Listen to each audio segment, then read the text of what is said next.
I've always had the mic. I just All right. It's a logical conclusion. It's a logical conclusion podcast. We got Rodney, we got David, myself, Antoine. We're all in the house. We're gonna go ahead and talk about was a video that Oshay Duke Jackson put out, one of the cornerstones of the Black manosphere. And he had a video on the 2.5 million Black men are in the upper class. And I knew it. I always knew it, but it's something that we don't put a whole lot of light on. So they've been shining a lot of light on all the bad, but let's talk about some of the good. So this is a response video, but it's pretty much a cosign. We're just going to go ahead and see what else we can pull up out of the study, and other thoughts that we may have. Now, did you catch what he said, though? You caught what he said about the military? He said most of these people he's talking about are in the military, and just we're all three were in the military. Just kind of let's go ahead and let everybody know there was we're all veterans, so we kind of understood what he was saying a little bit. Yeah, but why do you think that is? Because the first thing I remember when I joined the military, when I was 18 years old, I was in high school. I had a lot of my classmates and a lot of my friends telling me that the military wasn't for a Black man, and the military was, was a white man's army, and I was going to be put on the front lines and murdered and all this other stuff. I mean, but then when you get there, you realize that probably the majority of strong Black male figures that you see in the country have some type of military background. I mean, we make more. We can take anybody and almost automatically launch them into the middle class. Yeah, that's what I always found out to be this. I think about the military. The key to the reason why that is what it is because education and knowing the rules is a big part of it. So, like, say we were playing a game of Monopoly, and you come to my house, you're playing Monopoly, and I'm rolling the dice. I'm coming around the corner, and I'm giving myself $700 every time. And people are like, that's not fair. This guy, he's got $700 every time he passes go. I thought the rules were 200 times every day. Well, they told me, I've heard somebody said that it's only $200 every time you pass go. Yet every time you come to go, I'm getting $700, $1,000, $2,000 because I know the rules at my house. So I think part of what you said, like people saying, hey, don't go to the military, it's not for a Black man. They don't really know the system. And we're all Black, white, any race, any religion, we're all working in the same system, right? It's whether you think that system's slanted, whether you think it's, made for you or made to go against you, we're all working in the same system. The trick is, if you don't know the rules in the system, you're bound to be a victim of the system. Bound to be. If you don't know what the laws are, if you don't know what are your options, you're bound to be a victim because you're going to say, well, I don't know what I can do. Or maybe you're the type of person that doesn't even want to know the rules. I don't want to learn. I don't want to have to go to school, man. 12 years of school, and then you want me to go to college 4 more years? And then you want me to get a master's degree? That's another 4 years? Right. And then go to be a doctor, man, that's another 4 years. Look at that. That's like 12. Doctor's probably more than 4 years, like another 8 years on top of that. And be like, man, that's 20 years of school. I don't want to go learn all that stuff in my big old brain. No. Dave, I'm thinking about that delayed satisfaction, just having to go through 12 years of schooling in order to get what you want. What do you think about that? I'm sorry, you going in and out on my end. What was the question? Delayed satisfaction. When like Rodney was just talking about having to wait for something great sometimes, like putting in 7, 8, 12 years of school. Yeah, it's definitely interesting. It takes an individual who has a certain amount of perseverance, willpower, and self-discipline. And I'll be honest, during the process, sometimes it can get tough, become a little arduous. It's hard for you to see the light at the end of the tunnel. But even during the process, there's times where you succeed and you do well and positive things happen. And those experiences are essentially reminders that, hey, there is a light at the end of the tunnel. Keep pushing forward and you'll succeed. But the satisfaction at the end of all of it, oh man, it's more than worth it. It's more than worth it. Not just from a pecuniary standpoint, but just and I'm speaking from my own experience, the changes that occur in the individual. So like for me, I feel like there was so much growth and maturity that occurred throughout the process. So yeah, it's well worth it. So the characteristics that you're going to find in black men in that proportion of the population, 2.5 million, you got to figure, and they said that the ages when I was looking at the study was 18 to I think 64. But irregardless to that, if you figure that the black population is around 43 million, you cut that in half and say half of that is male, 20 million or something like that. And you got to figure also the ones that are too old to work are not considered to those that are too young. So you're looking at probably 1 in 5, as it was saying, around 12.5 million being the pool, and then about 2.5 million being in the upper third of the income distribution. And I don't know if they defined what the income distribution was, but the upper third is not bad. And also, if you were looking at the study, it also said that the proportion of black men that live below the poverty line, I think it went from something like 23% down to like 13%. It dropped tremendously. Let me look at the study real quick. I'll pull it up. What year is this study from? This year. This year? Okay. Yeah. I don't know, man. I think, you know, I agree with a lot of what he said, and matter of fact, most of it. But I think when we look at these type of things, we divide it the kind of the wrong way, because we're going to divide it. Generally, he's dividing it along race lines. Poverty fell from 41% to 18%. The share of black men in poverty fell from 41% to 18% since 1960. That's good. Well, yeah, we're on an upward trend. I mean, but if I think they're looking at it from the racial lines, I think a lot of it goes across racial lines, and a lot of it goes into even the lines of entitlement inside of like no matter what race somebody is, no matter what sex they are, if they're the type of person that says, you know what, this is what I want, I'm going to go get it. If they're the type of person who's exposed to know what's available for them to go get, and they go get it, they're going to go get it. And let's be honest, everybody can't be adopted. We can't have everybody. If there's a billion people in the world, we can't have a billion people go to school to be a doctor and come out and make a living, right? So we have to have some people who are willing to be satisfied with, okay, I want to work in that gas station, and I don't mind that for the rest of my life. I don't know. I think some people do jobs going away. I mean, those are the type of jobs that are going to be done by computers or by machines. So if you think about it, I think somebody, I'm hearing a reverb in this heavy, but a lot of the jobs that we're going to do, if you look at the job occupation book or something like that, they never have enough doctors. You go to places like Africa and you look around at how many doctors you have per population, there's always room for that growth. Right. I can't be saying like not everybody's going to make $1 million, but we have a lot of room for growth there. Not everybody has the potential. Honestly, like not everybody, I'm not going to say that everybody has the potential. Not everybody has the same potential. Everybody doesn't have the same potential. Right. So some people aren't going to be able to because they can't. But that doesn't mean they shouldn't push themselves as far as they can, or push themselves as hard as they can to have a career or have an occupation that is, you know. Oh, I don't want to discourage anybody, because I don't think it's that's what it is. I think I'm looking at it from more of an economics aspect. If you have 100% of the people doing the same thing, then you're not. Everybody's going to the army. Then people in the army aren't going to necessarily be more successful.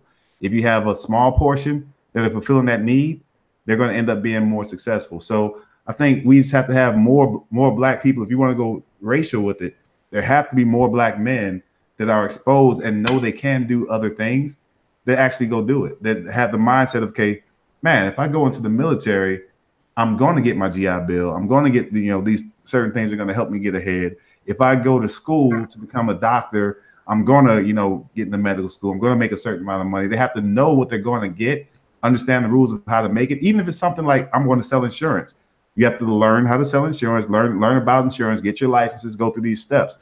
So the more people we have that know how to do these things, or that are exposed to these things, that actually go through the steps to do it, the more successful people we're going to have in any race. But you notice, like when they were talking about, I'm hearing the reverb again, so somebody has the Somebody has the mic up really high. But if you notice that in all of the indicators they were talking about that will put people in that middle class or whatever else, or in that upper class, they never said you had to be a doctor, you had to do those type of jobs.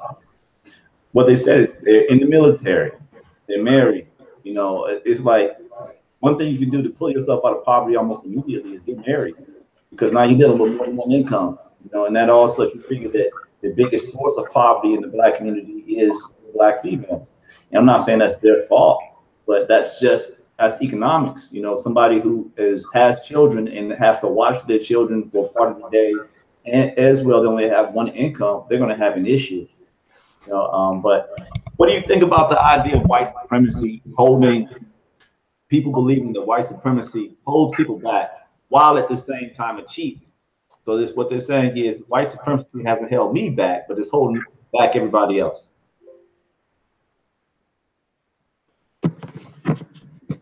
Yeah, I don't think that white supremacy is holding everybody else back. I do think that it has an effect, and it is the hindrance to people becoming successful. But I don't think that individuals can completely blame their lack of success, ability to achieve in a particular area that they're going in, specifically on white supremacy. You can't blame it on. Ronnie, you clicking? Somebody's clicking. That's me. That's me. Hello, can you hear me? Yeah, you're clicking pretty hard. Yeah, sorry, I have to adjust my mic. I'm putting in my earphones so you don't get any reverb. Hopefully that fixed the issue. Okay. Sorry. No. I was just saying that, yeah, I think it's wrong for people to completely blame their lack of success in the area they're going into on white supremacy. I think it can be a roadblock or a hindrance, and it may make it a little more arduous or tough to succeed, but it won't ultimately it won't stop you, or it shouldn't stop you. Yeah. There's other ways. So I mean, I think what we really have to fight in racism is the violence and the things that can take any situation and turn it bad. So you could be the perfect person in the military, be a veteran, be driving down the street, get stopped by a police officer, he shoots you in the head for no reason just because he doesn't like you. That type of racism, that's the stuff we really have to look out for and come together as a group and say, you know what, we got to stop this type of crap like now. Our kids are growing up in this type of environment. So white supremacy, in order for them to really stop you, they have to be everywhere, because you can be anywhere.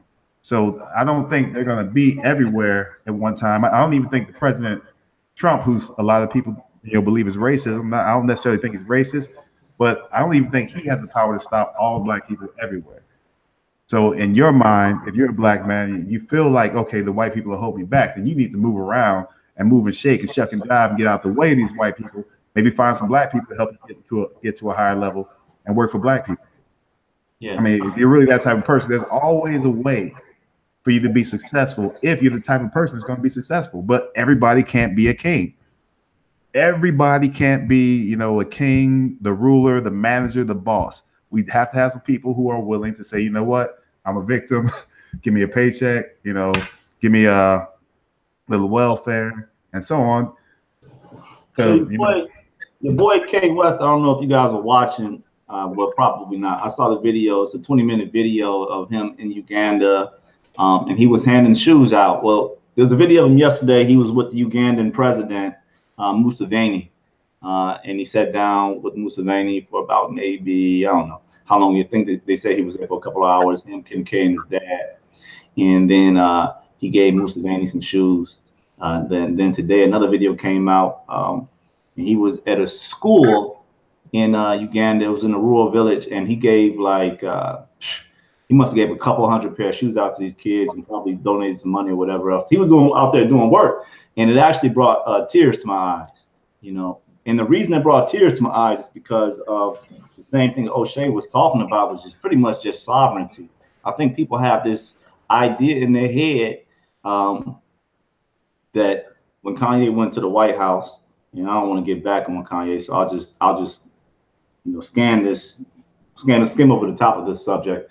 When we went to the White House, they thought he had lost his mind, but the things that he was asking about, when we went back and they examined about what he was talking about, no matter how disjointed his speech was, what he was talking about, nobody could really disagree with. Then the brother went straight to Africa, and he was with hundreds of children and helping those children out because he has the ability to. But the thing is, we all have the ability to do that. And Oshay says something about, don't bring that to Africa. Don't bring that I can't do attitude to Africa.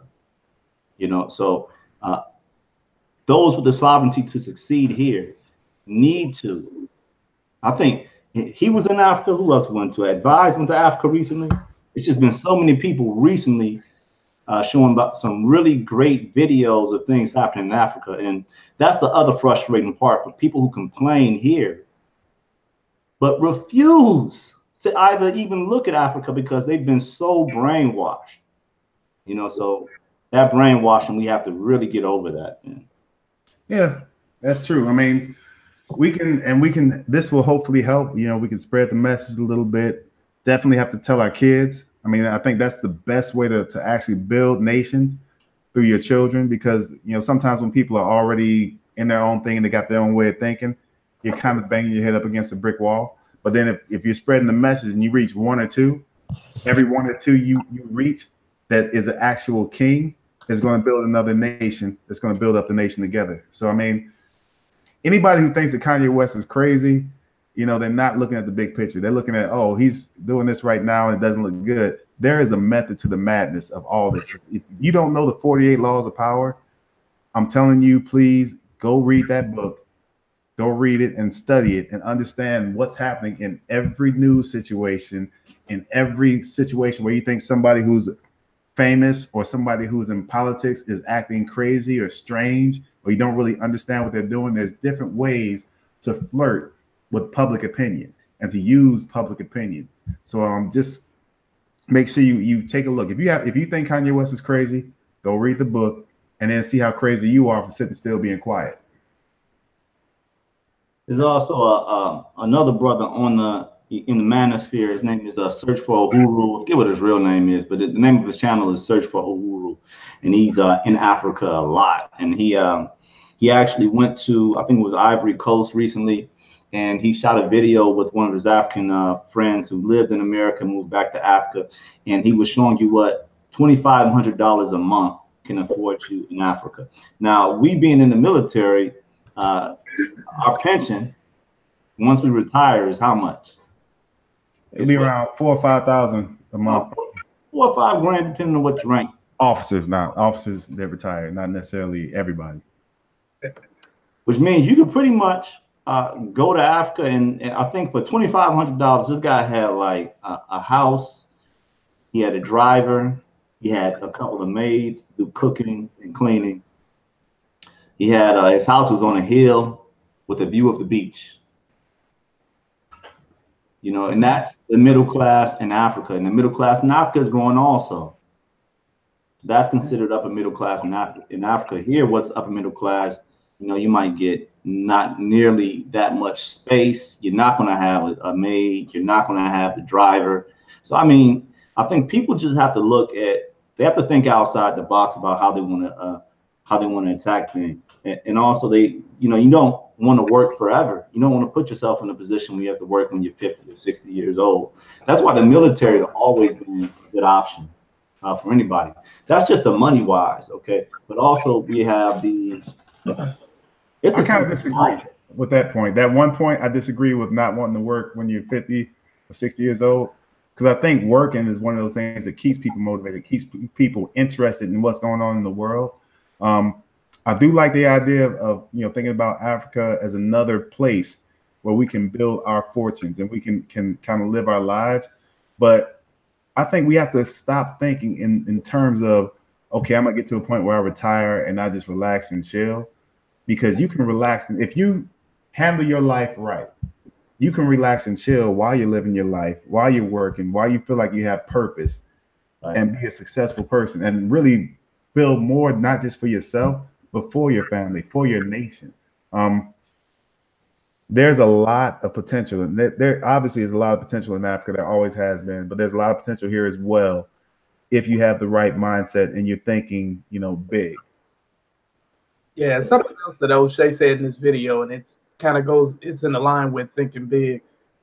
is the fact that those individuals who represent, or those black males that represent that 2.5%, had or have a certain mindset. They're very self-determined, they're disciplined, and those are characteristics and attributes that we really need to reinforce in our households to our children. I know for me, for example, my mother was really big on instilling determination. Like, she strongly instilled determination in us, and also this sense of invincibility, that nothing can stop us, prevent us from reaching our goal. If you want to do something in life, you can do it. Like, obviously, she told us that we can do it through Christ Jesus and through God, and that's great. But gave us that sense of I can do it. And unfortunately, I think in our community, that's not really present. And I think a lot of it, there's many factors that come into play. One thing that you brought up, Rodney, was the lack of exposure. That's one thing that prevents people from knowing, or our community, people in our community from knowing that they can do it. So it's really our objective or our responsibility to pour back into our community to let them know that they can achieve in this area, or the area that we're excelling in. So we can help to provide them the exposure that they need. But yeah, that sense of determination, almost like invincibility, is key, and we really need to bring that back in our communities. Yeah. Yep. Lack of determination, I think a lack of masculinity, right? So masculinity, and I mean that not in a male-female way, I just mean that in a determinate way. Like, how determined are you? How hard, like, who's your coach? Like, who was your coach when you were a kid, man? Your father or another male figure? You know, so you need somebody with that type of mindset that's going to push you and drive you through the goal line. And unfortunately, I think that's lacking. But I don't want to talk too much about what's lacking, but there's a lot going right. I think it's never been a better time right now, you know, as the world goes crazy. And you're talking about certain people can't. You were talking about that earlier, right? Oh yeah, I need to make a quick announcement about that, because there was one point there where I was like, what did he just say? And before, because I'll get right back to your point, but he said it's 6:11, at 6 minutes 11 seconds. He said white people have that mentality of, you know, I can go anywhere, I can go, and I say no, that's not true.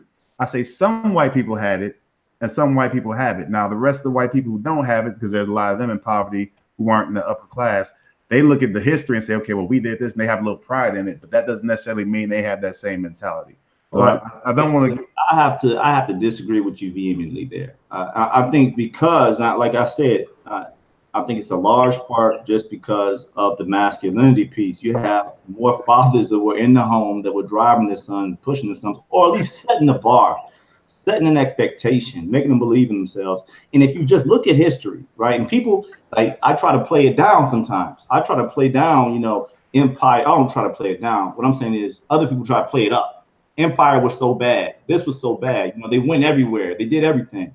That was a determinate spirit. That's that spirit that says we can and we will impose ourselves on you.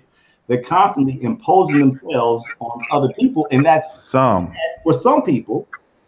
That has been bad for some people, but for them it's been great. And I'm not knocking it, because now we live in for all white people though. All white people weren't imposing themselves. You said all white people, and I think we have to get past that. When somebody says black people do this or white people do that, it's not an all or nothing thing, right? That when he's talking about large proportions of. Okay, good. You got to be so when you have to be clear thing, because it could be interpreted the wrong way. But I kind of agree with Rodney, just being here in rural Louisiana and seeing some, unfortunately, white people in impecunious state, and seeing, like, you know, these poor white children really believing or thinking that they can't make it beyond the city limits, or that they can't achieve certain things in their lives. I do think it crosses racial groups.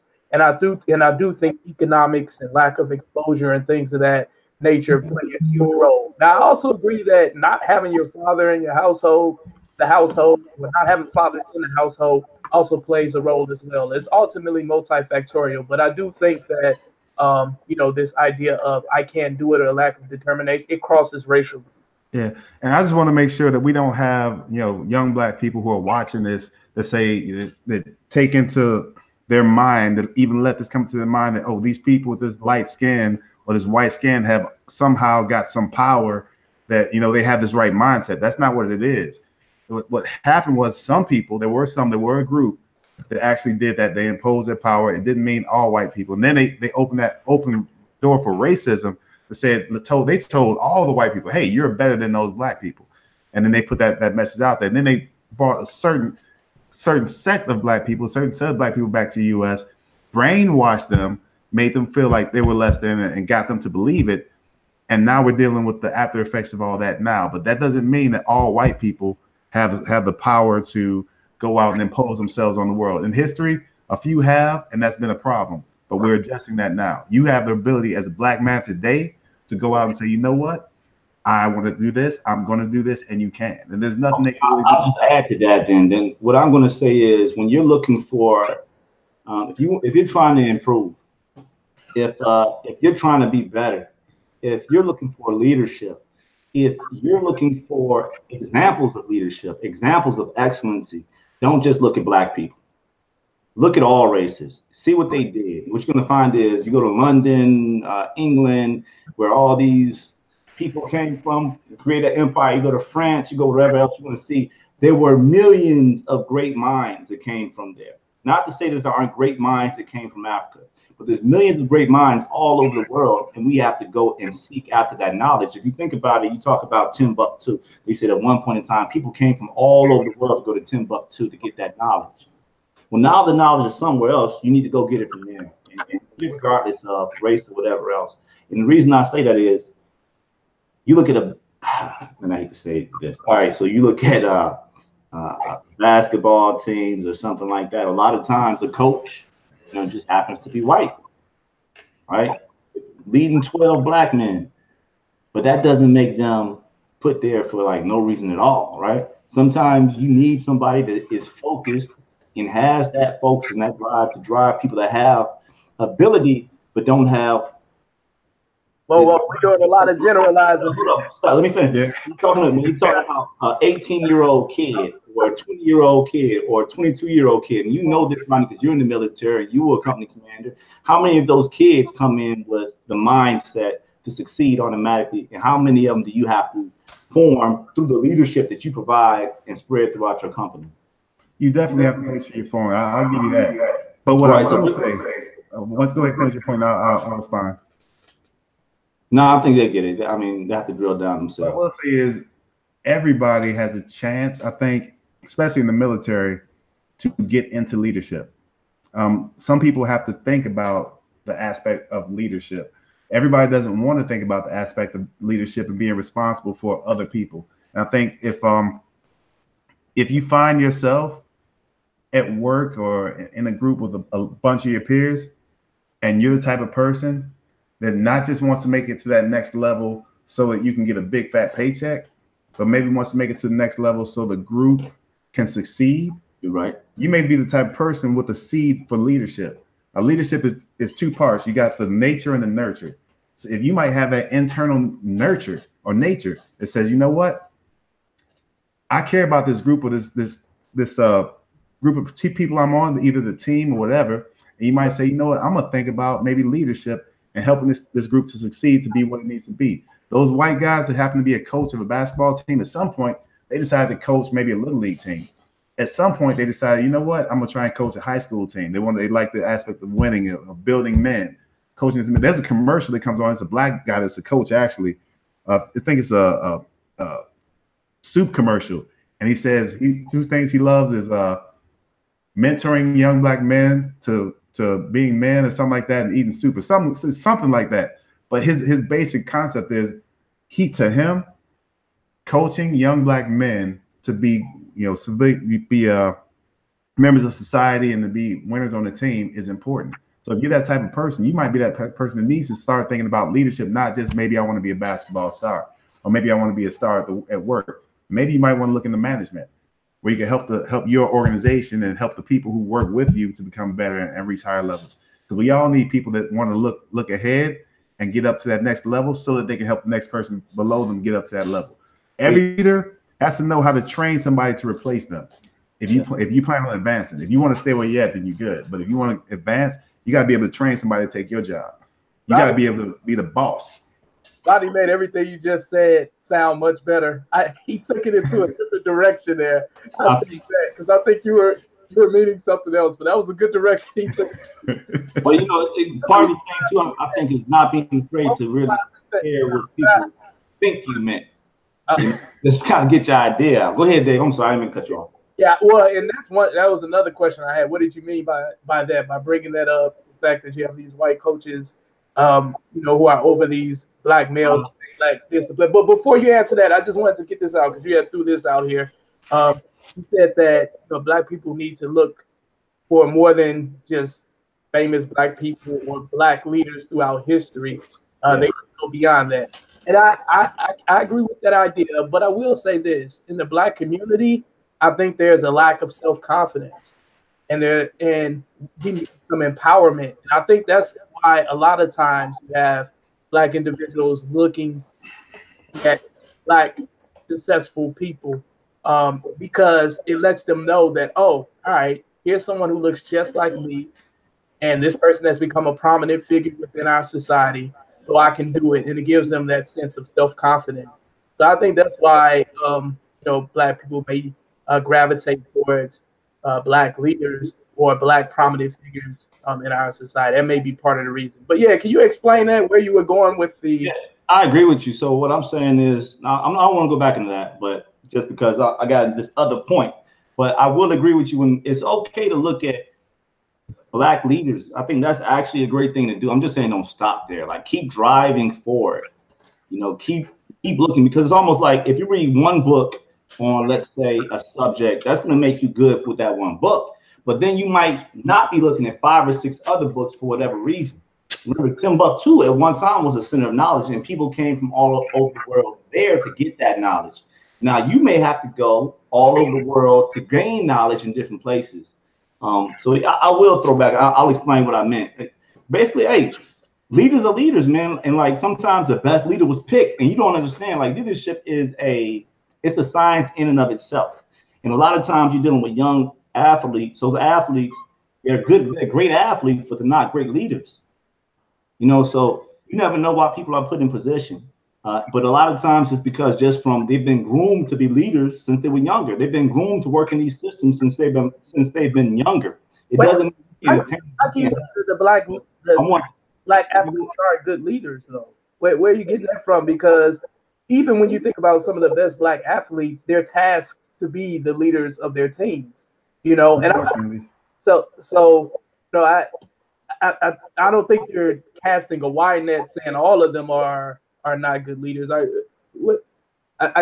guess I don't see where you came to that conclusion that they're not good leaders. I don't think he's saying they're not good leaders. Like, you got people like LeBron James, you got people like Kaepernick. So I don't think he's saying that they're not good leaders. I think what he was saying was more so along the lines of just don't limit yourself, because if you're gonna look for leadership anywhere, if you're gonna study, you got to be able to study a broad base of knowledge. Like we talked a little bit about retirement and stuff. There's a guy, Stephen R. Covey. He's a white guy. Wrote a book, The 7 Highly Effective Habits of Successful People. And one of the first habits is begin with the end in mind, right? So successful people, be it black, white, whatever, Muslim, whatever, Christian, they think about, before they do anything, they think about how they want that situation to end. So you're about to start your life, you're getting ready to graduate high school. How do you want your life to end? Think about where you want to be. Think about what you want to do, what you want to have, what are you going to want to look back on? Do you want to have a family? Do you just want to have a career and lots of money?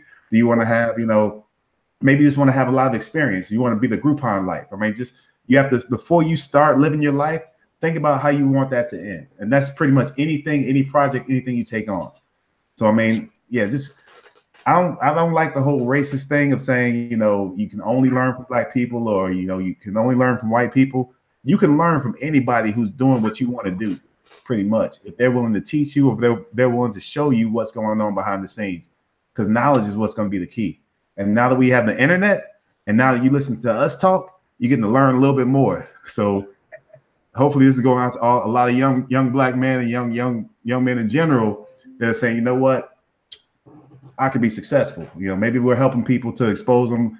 You don't need welfare. Welfare has a purpose. You know, all these different things, these different programs have a purpose, but you control your destiny.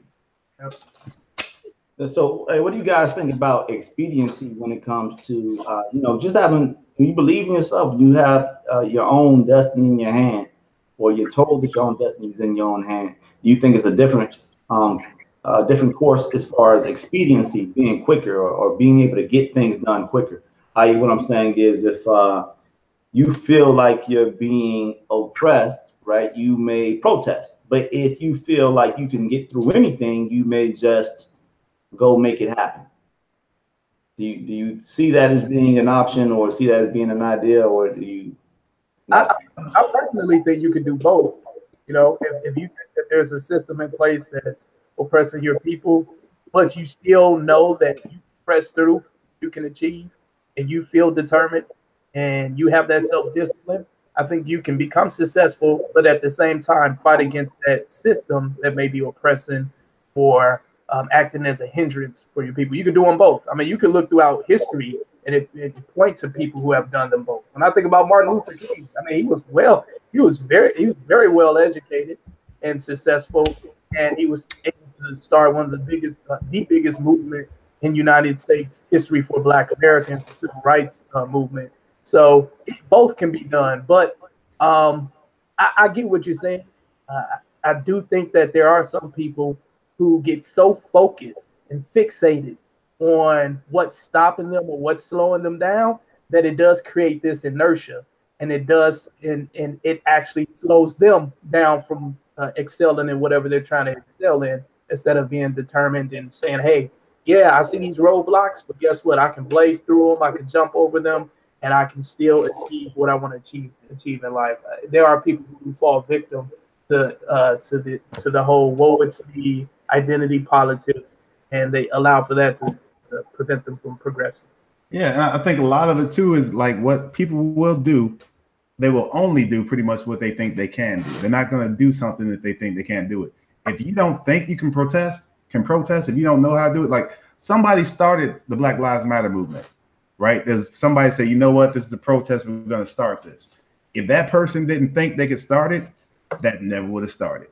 Any movement, any protest, anything, if you don't think of that as an option, you're not going to do it. If you don't think of welfare as an option, like me growing up, I didn't think I would ever be allowed to get welfare. I don't know why. It just never occurred to me that that's something that a young, Black man would do or try and go to get, or any type of government assistance other than a federal student loan. That's the only thing I thought was available. A federal student loan to go to college. And not saying, well, maybe I didn't know everything. I thought I knew some things, but that's the only thing that occurred to me. So guess what I went and got? A federal student loan, got my butt into college. Because I thought that was the only way. Mom and dad say, you got to go to college. I said, okay, well, I got to go to college. You hear it in the news. People who go to college are successful. People who don't go to college aren't. I knew I was smart enough to go, so I went. If I didn't think I was smart enough to go to college, I wouldn't have went to college. If I didn't think I was going to be successful in the military, guess what? Wouldn't have joined the military. So I think if you think you can be successful and protest, you will. If you don't think about protesting as an option, you might just want to go be successful, you will. If you get caught up in protesting and that's all you're worried about and you're fighting against it because you don't think you can be successful, and you have that mindset, I don't think I can be successful in anything else, and you're not going to be successful in anything else. It's going to slow you down, but you get caught up in it. It's all up here. It's all depending on what you think you can do. What do you think about the young, I think the Tennessee Four, those young children, they went to go to high school back in the 1960s, and they were like the first ones to like break into this high school after the Brown versus Board of Education, whatever else. So they were the first ones, and they actually had to put the National Guard out there to make sure nothing happened to them. You saw that. I forget what, I think one of them may have graduated, or a few of them actually may have graduated, and some of them didn't make it through. I think that's real resistance. It's like that's somebody actually physically trying to stop you from doing something, right? Or maybe just harassing you so much verbally that you can't take it or whatever else. But then at the same time, I wonder, during that time, how many more children may have wanted to go to that high school, but their parents wouldn't have allowed them to, because they knew what type of racism their children would face. Therefore, their parents told them, no, the world is too racist, or it's too this and it's too that, and we're not going to even allow you to try. Well, that's the same. That's the same argument. You do what you think you can do, and if your parents tell you you can't do it, and at that point you're young enough where your parents have control, they determine what you can and can't do. If your mom and dad say you can't go out and go to a party, you have the option to say, you know what, screw what they're saying, I'm gonna go do it. But it's all determined by somebody who actually has control over you, right? If you're the type of person that says, you know what, mom and dad can't control me, I'm gonna go to that party anyway. They can't be there 24/7 unless they lock me up.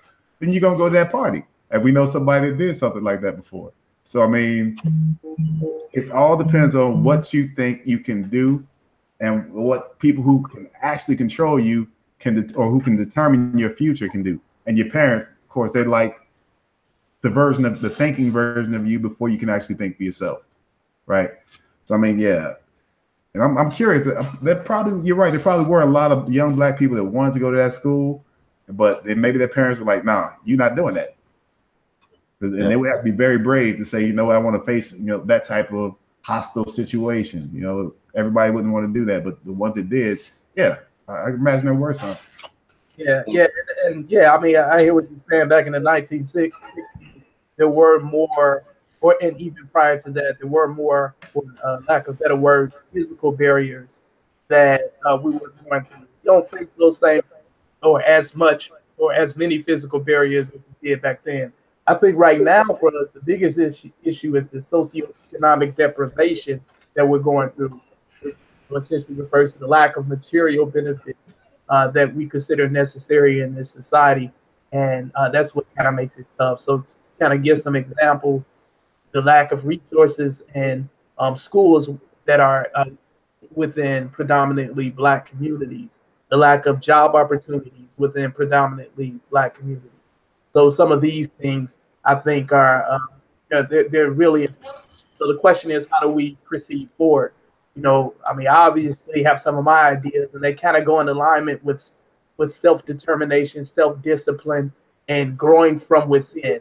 Intrinsically creating the change that we need. So if we don't have maybe some of the materials due to certain economic deprivation, well, what can we do to better our situation in the midst of minimal materials while still trying to fight for the economic equity or equality that we want? What can we do in our situation to make things better for us? I remember now why I was crying earlier when I was watching that video of Kanye West giving the shoes to the kids. And the reason was because what I was thinking to myself, that's what charity feels like. It's a difference when you actually get out there and you give somebody, or you do for somebody, Dave, because you kind of brought that back to my mind when you said self-determination. Now, is if I, as a Black male, if I go into a hood or something like that, and I can give a young brother self-determination, now that's charity that I can feel. That's me doing what God sent me to do. I feel the opposite way when it comes to the charity, which like taxes, extra taxes, and welfare and everything. I feel the opposite way when it comes to that type of charity, because I feel like that's more so apathy, or that's paying. Go ahead, but I don't think that's apathy. I think that's paying your fair share. That's kind of doing your part. The reason I'm saying, I'm talking about charity. So charity is a charity you can feel. So if we all got out and we did that kind of charity, we would see a more expedient growth of Black men in that upper echelon of pay, because it's like having a mentor or having somebody who's looking out for you. You want to make sure you're put in a position where you can learn, and then give you the fish, or give you a job where you can eat many fish instead of giving you a fish so you can only eat fish for a day. Right. And I'll just say this too, because I say this a lot. Everybody. He broke up. You still there, Dave? Yeah, I think he's breaking up. So yeah. Whenever you help one person out, you don't know what you're doing in the future. So you might be able to help somebody to not necessarily be a king. Maybe they don't want to be, maybe they won't be a king, but maybe they'll have a family, they'll have children. And in this society that we have today, their children can end up being kings and get to a higher level. I mean, I think we all, at this point, these things right here, they allow us to learn a lot more, to get more information, to kind of do more things, be exposed to more things than there were before. So we just have to make sure that we keep feeding the right information to the right people out there. I mean, I remember when I want to say I was about maybe 27, 28, and I was a captain, and I was actually, it might have been 30. I was a captain. I was down in Chicago, and I was in the kind of ghetto parts of it. And I got out of my car, I was driving my expedition, and the guy walked up to me. Huh? You remember where you were at? I want to say it was on Halsted somewhere. There was a guy that got out. I got out of my car. He walked up to me, the black dude. He obviously wasn't doing well. Like, I didn't know exactly what he was on, but something was going on. And he just kind of looked at me like, man, you're supposed to give me a job. You're supposed to be giving me a job. And I'm thinking to myself, like, man, maybe what I have is not just for me. You know, maybe I should be doing something a little more where I can hire people and put people to work and help people to build families and take care of their families in different ways. And at that point in my life, I knew, okay, at some point I'm going to own a business. I'm going to have to hire people. I'm going to have to try and help them to be better and to help their families and things like that, make more opportunities for people. I mean, but that's just the mentality that I had I already had that mentality in the first place, but that just reinforced it. I did it in the military. You know, you got soldiers that give you soldiers, and you take care of them, and you lead them, you make sure the mission is accomplished, those type of things. But that was my first time thinking about it in the civilian world and how we can really affect people who maybe don't have. There was no conversation before that. He just came up to you and said, "You're supposed to give me a job." Nothing. He just walked up to me and said, "Dude, I'm supposed to be working for you. You're supposed to give me." Hey, sometimes, man, the spirit of just speak, man, through anybody, anywhere. This is not the state. The state we're in right now, I think we're just coming up out of slumber. And this is not the state that our people are supposed to be in. We don't have anywhere to go. But there was a brother up here in Canada, man. He was just walking through the mall, man. I think he must have been from Africa or something. But he was walked into me, he was like, "No black people, no black people." And I'm giggling, but it's something like, what the hell? He's like on something right now. But he was off his meds, I guess. But at the same time, it was a signal. I feel like there is a place where we predominate, and we're doing great things, and we're employing each other. So even if you have a driver and you have maids or whatever else, you're employing like 3 or 4 people on that level. And then if you want to take another brother and put him in a position where he can buy McDonald's or buy some land, get some cold storage, whatever else, you can do that. Yeah. And then you can reach back out and we can have lines of communication between Africa and the Caribbean and the US, and be respected as men throughout the world. So we build those connections, then we build connections into Europe and into China and everywhere else. But you always have a customer base. You always have a customer base, that's there and ready for, I'm not even going to say to exploit, but just to take advantage of. That means exploit. I just want to say one thing before we go on. Hey, if you're watching this right now, this is my brother's channel. Please subscribe this video. He's always putting out this type of stuff where we're actually doing some cerebral thought processes about some current issues that's going on in the Black community. So please just like and subscribe. Make sure that if you got a cell phone, you can watch the videos and keep up with it. We're going to put out more information, more data, more business stuff, more talks, more discussions. So just be prepared. This is going to get exciting. There'll be more people joining. There'll be all types of stuff going on. So keep watching, subscribe, and keep it moving. All right, let's go. All right, go ahead, bro. All right. Talking to yourself, and this is strange. I think smart people talk to themselves. And I want to know, I might just be a nut and I was the only one talking to myself. Did you, Rodney, and did you, David, talk to yourselves? And do you still talk to yourselves? All the time. And I think it has to do with how people learn. Some people learn by seeing, some people learn by hearing, some people learn by physically doing things. I really learn by hearing. So if I'm reading from a young age, when I was reading like See Spot Run, See Jane, Sit Down, all the different things I read, I didn't necessarily always read out loud. If I couldn't read out loud, I read it in my head, and I heard my own voice reading each and every word. Like, so I'm basically reading. Sometimes I heard it in their voice of the character that I was looking at. So to this day, you know, as I'm going through data or sometimes some programs that I'm working with, I will talk through the steps of what I'm doing, and as I'm hearing them, it's reinforcing it. It's like it's the best thing ever. Sometimes I'll sit in the mirror, like in the morning, and say, you know what? Today's going to be an outstanding day. You're going to be successful. You're going to be the greatest, and trying to do that self-hypnosis. I mean, so yeah, talking to yourself is amazing. It's a great tool. If you don't do it, try it. It's going to help you. Trust me. I was talking to myself before I knew I was talking to myself, and I remember it was a girl that sitting in front of me. It was like, what's wrong with you? Are you crazy? But I was always talking to myself because there was so much. In reality, I was always thinking to myself. Like, I'm always in my own head. Like, there's always a conversation in my head. And it makes me almost like just a joy to have around myself sometimes. Like, I'm really comfortable with being by myself and just being able to just have my thought. And then sometimes, you know, somebody will come in and they'll start talking to you like, oh, I don't want to talk right now. Or why did you break me from what I was thinking about? But yeah, if I could just comment on that as well. We actually always talk to ourselves silently. We always talk. I think everybody, for the most part, talks to themselves silently, and that inner talk is actually very healthy, and it helps to keep our minds fit. So that's good. But I do also audibly like speak to myself as well, and I don't think there's anything wrong with that. In fact, I think talking to yourself out loud sometimes can help with assisting in controlling your behavior, right? How many times have you thought about doing something and then you started to speak to yourself and it was the process of you reasoning it out, trying to see if that action is the right way to go or whatever, but you're talking to yourself and that helps you to change your behavior and you end up going in a different direction.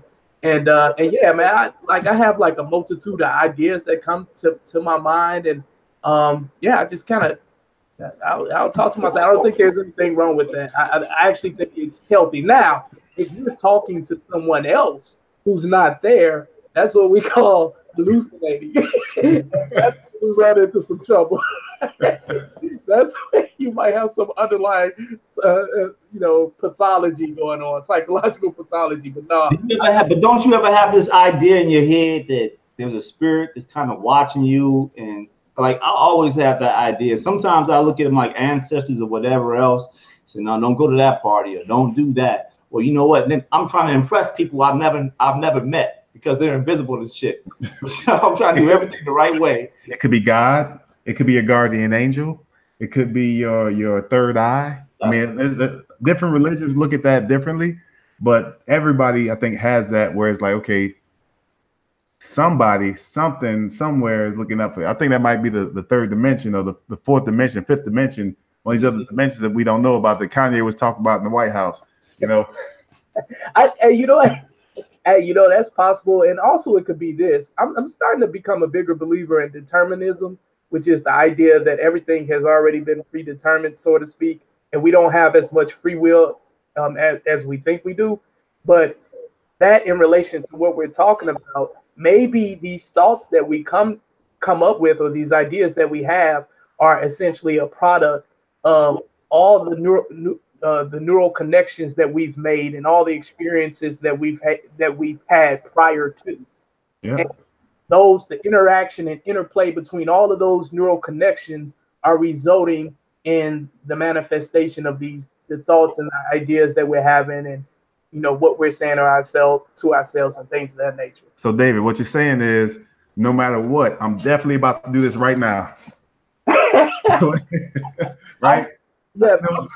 I'm saying that right there was the result of a whole bunch of connections and interplay and predetermined. It was set. Destiny was set that I was going to do that at that point. I didn't think it was, but when I did it, I was like, damn, it was. That was destiny.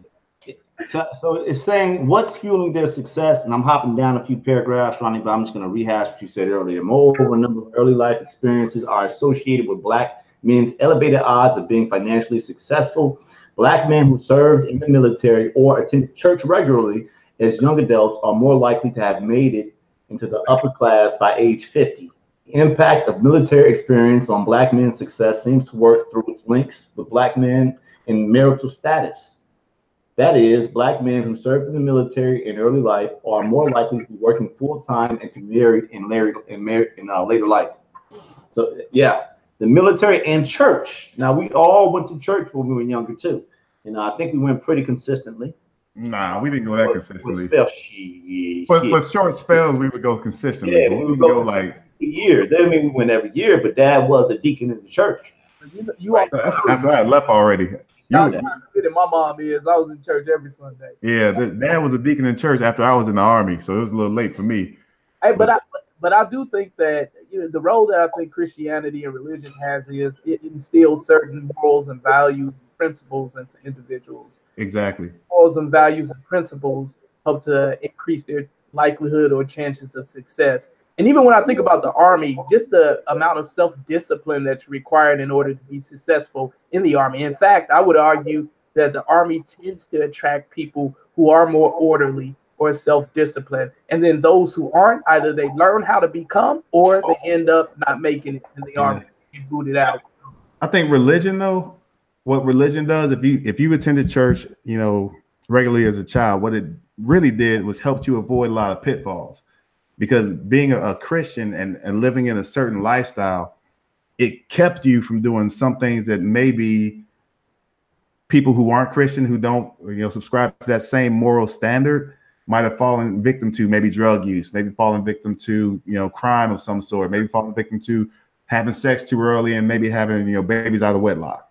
I mean, I think both of those, both the religion and the military, they subscribe a higher level of morality that will ultimately help anybody be more successful than they would be if they were just getting into all the wrong things in life.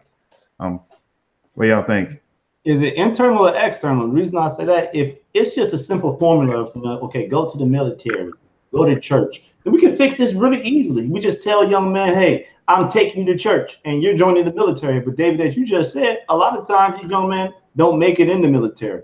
So is this something in them, internal, where they're just not going to succeed? Well, I think it's more than I think it's multifactorial. Maybe for some individuals, it could be something internal or biological, possibly. But for the most part, I think a lot of these individuals are products of their environment. So if at a young age, you're not taught the things that you be taught in order to be a productive member in society, if you're constantly exposed to damaging things or things that may be damaging to your mind, to your mental, if you're going through all of that at a young age, when the brain is most plastic, where most of the cognitive development is occurring, that could be disastrous for you for the rest of your life, and it makes it that much more difficult to turn things around. So I think catching our children early on, catching our children early on when they're young, trying to instill things that they need in their life to be successful is monumental. It's so key. Yeah, I think you might have cut off a little bit, but I think I heard what you were saying. You were saying that if we catch them in the early time when their brain is like a sponge, it's better and I agree, because you could take a fish. That's a bad analogy. You take a horse to water, you can't make them drink, let's say. So you take somebody, you stick them in church, you stick them in the military. If they don't internalize and institutionalize those things, then they won't reap the benefits from those situations that they're in. It's kind of like if you could take somebody that goes to jail, and if he doesn't internalize and institutionalize the things about jail, he might get out of jail and still be a successful person and be able to produce in the future. If he goes into jail and he takes in all those things that he's exposed to, he lets it, internalizes it, and takes all that stuff to heart, then he will end up going back to jail and staying in that lifestyle. So if you go to church, you might go to church one time in your whole life, but if you take God into your heart, you understand the morality of it, you try and follow it from that point on, that's going to have an effect. It's kind of like we say, if whatever you're exposed to, whatever you know about, you can actually use. If you close your mind to it, and if you have a closed mind, you will not be able to use it. So Closed minds don't get fed. Closed minds don't get fed. I like that point, Rodney. I'm just going to add to it, maybe bend this a little bit, and that is the fact that we start talking about, environment, because that's what you guys are talking about. So in that environment, what you're saying, there's two ways to get after this, because you're trying to deal with the monumental task. You're saying, okay, well, let's change the environment or get them out that environment early. All right, that's really hard when you're talking about where you're going to take people's babies away from them. You can't do that. Right? I don't mean like take them out, but try to create change within their environment. So if that, well, that's what I was getting at. So if you're going to change that environment, right, that's a monumental task to try to shout the environment down or protest the environment or to change the financial structure, whatever else. When we're saying that the people who succeed have this sense of determination. So why not just plant that sense of determination, that seed in the young brother that's coming up in that environment to let him know he can still do anything and make him believe in himself and make him not believe in white supremacy. Even if white supremacy is there, if you can make him not think about white supremacy, because that's still going to be a roadblock for him, just having that thought of somebody with their foot on their neck. So if you could fix that portion and say, look, white supremacy can't stop you. You think racism can control me? You hit him with that. But with somebody who's gonna go. You don't think that's monumental? You don't think that's gonna be hard? Exactly, and not only that's why that's me change. That's just the idea. That's just you saying, okay, just it's an idea. That's if you're successful, you are both successful men, and you're successful because you think a certain way. You think that you can make it, but then at the same time, you're saying I think I can make it. I don't think he can make it because his task is too monumental. So you don't have any faith in him or belief in him that he has his own sovereignty. So what I'm saying is, if you did it and you went through it because you changed your mind, then he can change his mind too. That's easier than changing the system. So a couple of things there. I mean, I think you're right to a certain extent. Like, I definitely believe it's our responsibility to go back into community and to try and change minds. But like us just going into the community, all of us just going into community, telling people that they can make it, that may help some, but that's not going to help majority of them, right? And then also when you think about our own personal situation, like we all had parents in our household. Not only did our parents were our parents present, but they loved us. And they showed us that through their actions. So imagine being in a household where dad is in jail, mom is on drugs. You got this person who has succeeded telling you, you can make it. But all around you, you experience and you see devastation, corruption, and death. Like that's a tall task. So I think that plays a role. We do have to go in and try to change the thought process of these children in any way or fashion.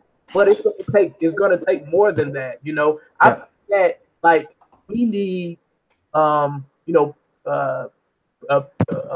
parenting classes within our community to try and help out these single parents out or these kids who come from broken homes. We need more community centers where we can use our funds and take these kids outside of that environment that they're in so that they can see more. There's so many more. I agree with you there. I think we do need to take them out, but when it comes to taking people away from their parents, that'll never work. That's been tried before. And I'm not done that in Australia. They've done it here in America, even where they've taken people.